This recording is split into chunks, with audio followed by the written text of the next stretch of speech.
Good afternoon. My name is Allison Zmuda. I am the co-author of Streamlining the Curriculum, and I am so pleased to join with Natalie Carrignan. Am I saying that right, Natalie? Yeah. I always call you by your first name. So Natalie is coming to us from Westport Public Schools, and we're going to talk about storyboarding. And this particular session is really thinking about designing curriculum storyboards in grade level bands. So Natalie, thank you so much for joining us on a Friday afternoon. You're welcome. Thank you for having me. So, and Natalie's coming fresh from a professional development session all day today, including a couple of hours on curriculum storyboards. So as we start to get into it, Natalie, I think if we can rewind a little bit and tell us a little bit about the origin story of curriculum storyboards in your work. How did you start getting inspired? Well, it was interesting. One of my friends is working on her O92 at Sacred Heart University, and she's a social worker, and she said, I'm having to do some curriculum, Natalie. Can I have you give me some feedback? And we're doing this thing called storyboarding. I was like, what's that? And I saw it, and I said, this is really interesting in the way it's done. And you can see a whole year at once. Like, that's very different from what we're doing, showing unit by unit. And then ASCD had a workshop from Allison Zmuda on storyboarding. And I sat in with you and Heidi Hayes-Jacobs, and I went back to my assistant superintendent, and I said, we have two curriculum document types here in our district. We have our full curriculum units, which are UBD, but they're teacher inward, so that the common assessments, et cetera, is not in the public. And then we've made these curriculum at a glance documents for the public, but they're still students will be able to, full of jargon. And I said, I like this idea, and I think I want to try it. What do you think? And can I use some summer money to do it? And so this summer, I had 5 colleagues of mine work with me, and we said, low stakes, let's just try it and see what happens, and let's try something fresh and new. So the interesting part of this, too, is that Natalie and I have done a little bit of work together maybe about 2 years ago in curriculum in her district. But this really was something that potentially was inspired by your friend, who also was taking a class with, I believe it was Maureen Ruby at Sacred Heart, to actually start to see the synergy. And Maureen actually has done an interview with us before, and hopefully we're going to have her loop back again to continue to update the kinds of new curriculum storyboards and the implications she's seeing it have on the folks that she's working with. But I think the interesting part, Natalie, is that you attended an ASCD session with Heidi and myself, probably maybe 60 to 90 minutes in total. And then we chatted a little bit. I think I gave you a resource or two, and you were off and running.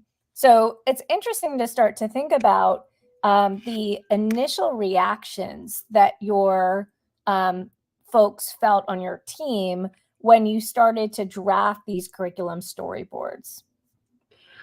So one of the first things we did is we took a couple snippets of what from your previous interviews off your website, where you sort of set up what a storyboard is or the purpose of it, a couple of the purposes.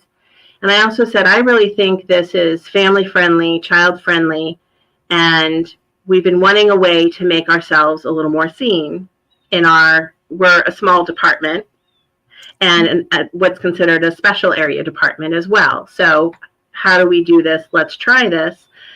Then we went to the website that has all of the different curriculum storyboards on it. And one of the things that I like is you're inviting people to try out different formats, try out different elements within the storyboard. So we sat there and looked through all of them, and then we said, what boards do you like and why, and what elements should we focus on? Yeah. And then from there, it was sort of joyful energy, as they said. they got to create. They were able to start from scratch on a blank piece of paper and design it the way they wanted to. Even though they've been experts in the curriculum, this was a new way of thinking about it and approaching it, and for a purpose other than a UBD unit that'll sit on the shelf, so to speak, or that's for just teachers. And it was very collaborative for us. We ended up grouping into thought partners. We started in Google Docs, just drafting. Then we decided for the iconography, we wanted to try Copilot because we weren't finding what we wanted. Then we were using ChatGPT to help us find family-friendly language to get us out of our own jargon. And then we would work in pods and then come back together and ask for everybody's feedback. And that collaboration just kept bringing back more energy. Yeah. And it was a chance to really, we're not taking and unpacking a set of things. We were really looking at communicating our passion and our love. And that's what came out on the paper, and that's what brought the joy. Yeah, I mean, I think the opportunity to hear from Natalie, it was about 2 months after you attended the conference, and basically you shared your initial drafts, and we're going to populate the kindergarten example here in a moment. But it's also it makes my heart happy that you said, we just had the most wonderful time. It was a joyous experience. And again, to actually have joy be the prompting part, even though it was an initial draft and folks wanted to continue to make sure that it was honed, that it was communicating a clear message. At this time, the opportunity that it's contagious to start to see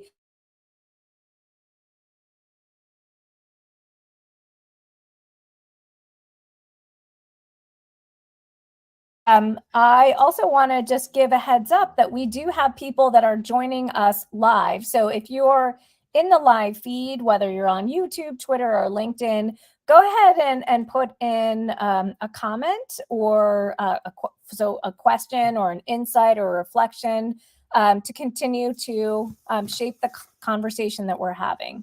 So Natalie, I want to put up the kindergarten example, if that's something that, there we go. All right.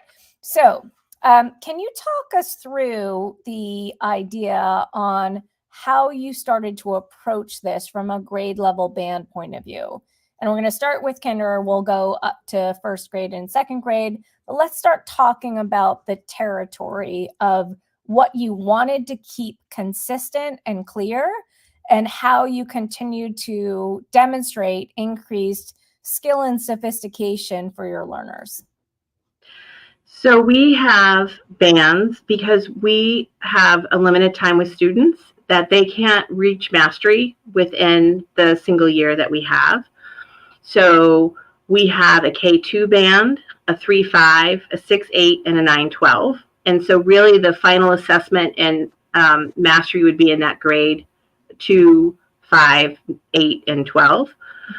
And so with the kindergarten, first and second grade, we have designed experiences or units that are the same vertically, but that we want to grow into it each year. So each year we're still making sure we have learning objectives and we still are marking growth, right, but that we're conscious of how fast and how far we can go. But we want to make sure we also have consistency within that through the year, so we can have, over the years, so we can have an actual assessment of what we want our overall learning objectives to be. And, you know, that we're all working on the same transfer skills, so to speak, our disciplinary practices throughout the units. So one of the first things that we liked about storyboarding is you're telling the story of the year at a time. And so we really figured our band is our year. And so the top part that says K-2 information and technology literacy, how can I become a confident problem solver and a contributing member of my community? That is the overarching theme of this band. And that is why we exist in the year and why we exist for the students, right? Why they're working with us. And we wanted to have it fun and exciting, so our explorations will spark our creativity and our love of reading. So we wanted action words, happy words in that start at the top, just so you know what the overall picture for the whole year is, and really the overall picture for the band.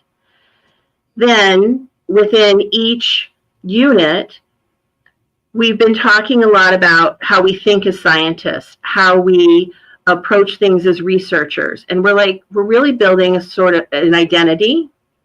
And we want the kids to own who they are and own themselves as thinkers and readers.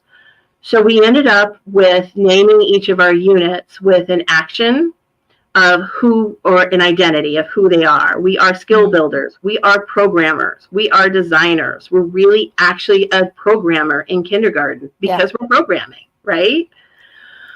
And then we had our focus, and then our learning targets. We did our I can statements. And the I can statements are where you see the most diversity amongst K1 and 2, so that you can see the growth throughout the process. So, for example, in Unit 3, we are designers. Really, that's our makerspace activities and looking at a design process. Well, in kindergarten, we just want you to know there's intentionality in design and that we really want us working in teams. So our focused learning targets is I can work cooperatively with a team, and I can use materials given to me to create, and I can share what worked and didn't. So we have a little reflection in there as part of an entry level to that design process. And then as you go on and we look at the later grade levels, you're going to see those I can statements develop. And that's where the parents can see the difference and track how the growth happens over the 3 years. So one of the things, Natalie, as I continue to look at the curriculum storyboards over the past couple months, because you and I went back and forth in terms of a couple of coaching suggestions. I mean, the first piece that really caught my attention is the idea that you're having students behave in particular roles. So we are programs, we are designers. You're actually giving them a space that is authentically a role that they'll see some of their older brothers or older sisters doing, as well as you can start to see the connection in the outside world. So I so much appreciated that frame from a unit titling point of view. I think the second part is just the playful images as that next piece, to continue to make sure that they are developmentally appropriate. They like the idea that they truly are this kind of happy, joyful expression. And I think it's entirely appropriate, especially to captivate some of the energy that the folks that were designing this had. The third piece that I want to pay attention to is the crispness and the clarity of the unit focus. Oftentimes, the unit focus can actually start to become unwieldy. So this may not have been the initial draft when you started to play with a blank sheet of paper or in a Google Doc. But one of the interesting pieces of a unit focus is that you can actually start thinking about what is it that we want to truly communicate to students and families that not only gives them a clear picture of what they are being sort of asked to do from an exploration and application perspective, but at the same time, it leans very nicely into the learning targets, because the learning targets are these kinds of shorter term goals that also help clarify the focus that you were drafting up above. So again, those are some of the highlight reels when I started to look at your math your curriculum storyboards, even in its early form, it very much had those tendencies. So let's start to look at a first grade example. So we can pop that up. And again, for people that are just joining us on X or on LinkedIn or on YouTube, go ahead if you want to add a question or a comment. This is work that Natalie is sharing with us from Westport Public Schools. She is the ILT director in the school, and she's sharing the kindergarten through second grade curriculum storyboards for library, media, and technology. So talk us through what's the differences as we move from kinder to first. What is it that you want students and families to take note of? So one of the things in kindergarten in the focus, we said a lot of times, like, we will be introduced, we will be learning the basics. So in coding, in kindergarten, we'll be learning the basics of coding, but now under Unit 2, we are programmers in grade 1. We're building on the basics of coding. We tried to build in that vertical language that's still storytelling, bringing you from one grade to the next.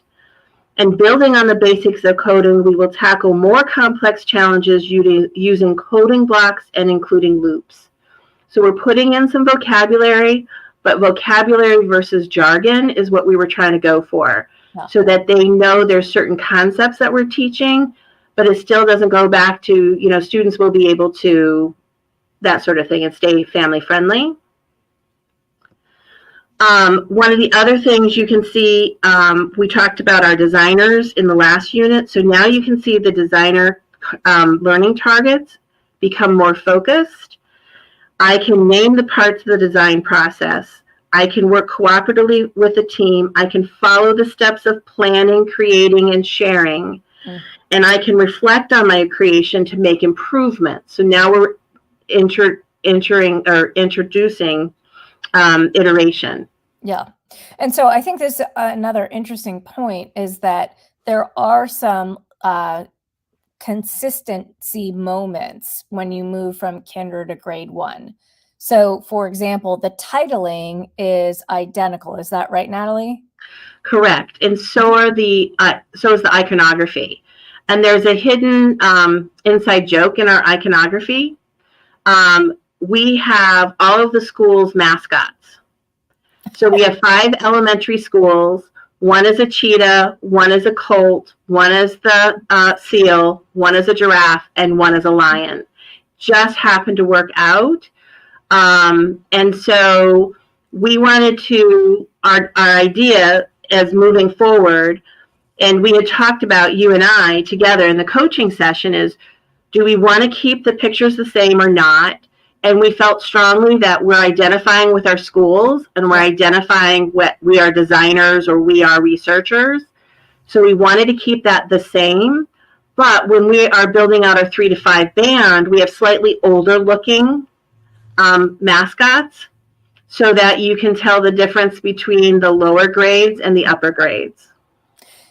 Lovely. So the idea is that the titling and the iconography are the same. And as you start to lean into the focus and the learning targets, you can start to see a step up from kinder to grade 1. And then if we can put grade 2 up here as well right now, so that you see the full grade level band experience. I think the other interesting part of this is why the consistency in terms of titling and iconography. And Natalie, if you can give us a window into how many instructional minutes or like how much time do you have like over the course of a week to actually engage with kiddos in K through 2? So we are an actual special, a drop-off special in K1-2, so with a fixed schedule. However, we have 20 minutes for instruction and then a book checkout afterwards. And we are combined information and technology literacy. So we're doing both our library media skills and our technology skills. And so we meet K1 and 2 once a week. So that ends up about between because we have the book checkout right after, sometimes if we need to sneak a few more minutes to finish a makerspace activity, we can. So we have anywhere between 20 and 25 minutes. So that adds up to be about 12 to 15 hours a year. So overall, the band is about 36 to 40 hours in total of direct instruction and student experimentation, etc. And I think there's real power when you have limited instructional time to have like areas of continuity across the grade level bands to continue to have not just students, but families get oriented to the idea that we are programmers, for example, actually grows over time based on this being a 3-year enterprise. So the opportunity of continuing to see what are the stepping stones from K to 1 to 2 within the territory of programmers, and also starting to think about the idea of celebrating some artifacts, some demonstrations as a result of that experience. So that to me, I think is incredibly helpful from a storyboard perspective if you do have limited time. And I also so much appreciate, Natalie, that as the kiddos get a little bit older, so they're not babies and in grade 3. So I think the opportunity of continuing to update to a more sophisticated iconography, and you'll start to see as you move through up through 12th grade as an opportunity to think about in what ways are you continuing to craft images and titles and focuses that are really designed for the student at hand. And one of the strategies that we took on as a group is we actually had K to 12 teachers working on this kindergarten, grade 1 and grade 2 storyboarding. And the reason is I knew I wanted it department wide, but I knew everybody brought in different perspectives, especially on what's jargon, what's not, if I'm not as close to the lesson, then I can give you stronger feedback, be a critical friend to when you're too close to it and you're not seeing what you can let go of or not let go of. And now we're poised that when we shared this with the whole department on our August PD day, everybody was like, we want to do this too.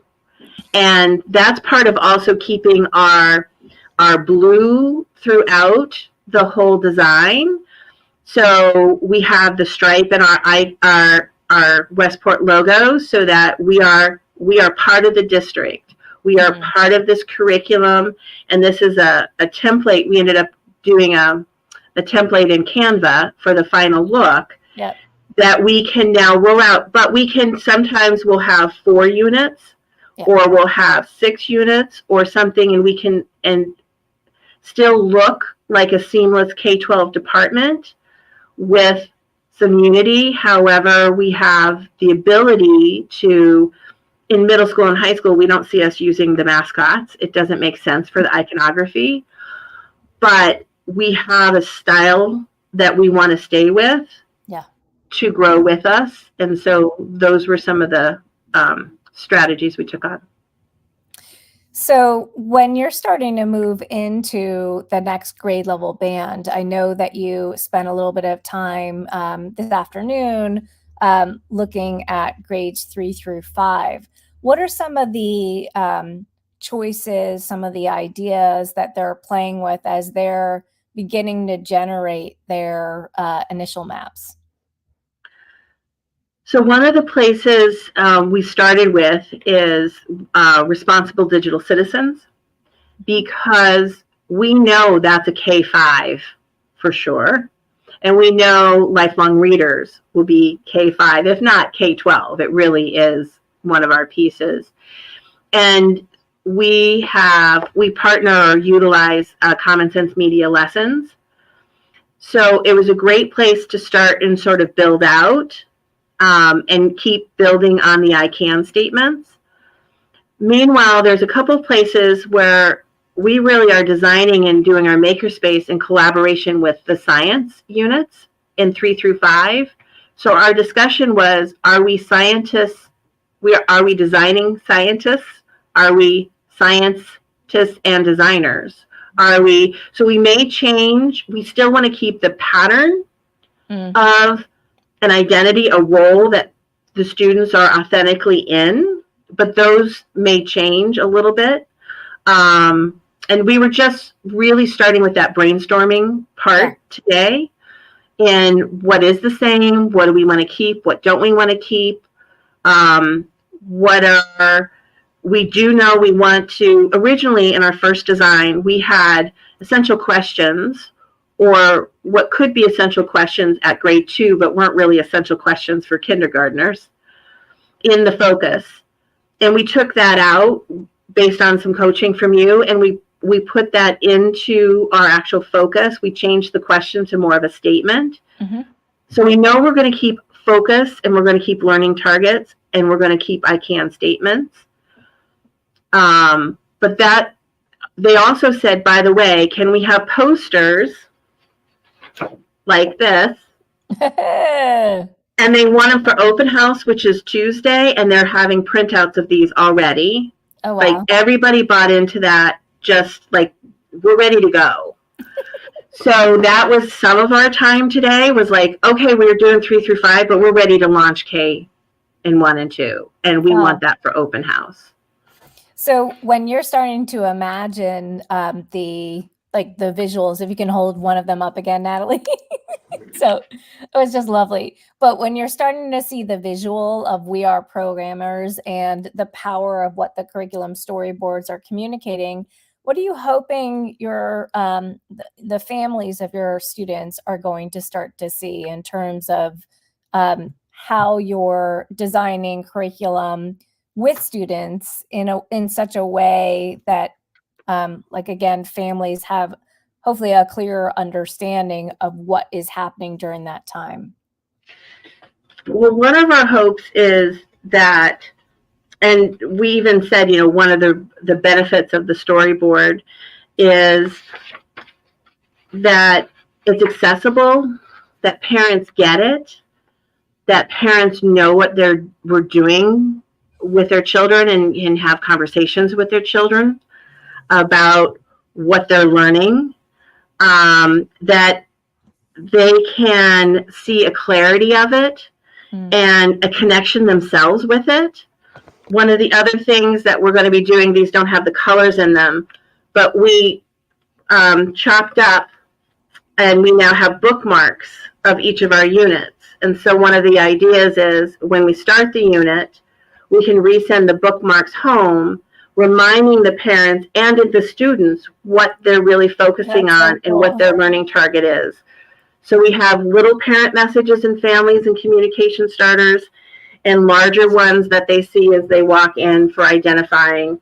To remember, just a programmer is somebody that creates patterns, that can tell a computer what to do, and commands that can make them more complex and can debug them. And so if we get some of that vocabulary sort of amongst everybody, I think that's one of their hopes of the power of the storyboarding with the parent connection. I love that. I mean, it's so incredible to start seeing even just like the small ways of continuing to make storyboarding part of the learning experience, not just what's happening in the library space, but also starting to think about it as a clear through line from school to home. So the idea of the bookmarks, the idea of the visual iconography, to continue to use that as a way of not just clarifying, but I also so much appreciate, Natalie, a handful of vocabulary words that makes it more able for students and families and staff to communicate with one another. And I think the other part too is, like, from a programmer point of view, there may be some individuals, whether it's staff or family members that are not quite clear what programmers do, or other territories when you're in digital responsible citizenship. I think the opportunity to continue to have common vocabulary that makes it feel friendly so that I can feel like I'm part of that learning journey too. So I love the playfulness of that.